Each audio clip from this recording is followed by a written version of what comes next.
এতগুলো নিম পাতা কি করব আমি? চচ্চড়ি করে খাবো নাকি অন্য কিছু করব? তো চলো দেখাই তোমাদের আমি কি করব। কচি কচি পাতাগুলো দিয়ে নিম বেগুন ভাজা খাওয়া হবে। আর এই বড় পাতাগুলো দিয়ে কি করি দেখো।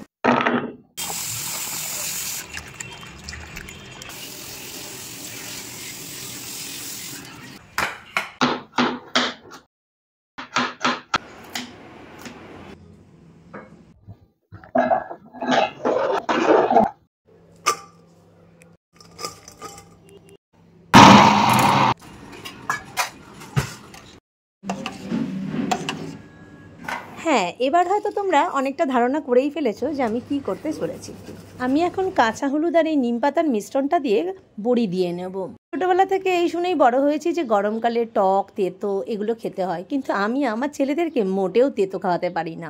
ওদেরকে নিম পাতা খাওয়ানো মানেই হচ্ছে বাড়িতে অশান্তি। যাই হোক, বড়িগুলো এবার আমি শুকোতে দিয়ে আসি। রোদের যা তাপ, তাতে মনে হচ্ছে এক রোদেই বড়িগুলো সব শুকিয়ে যাবে।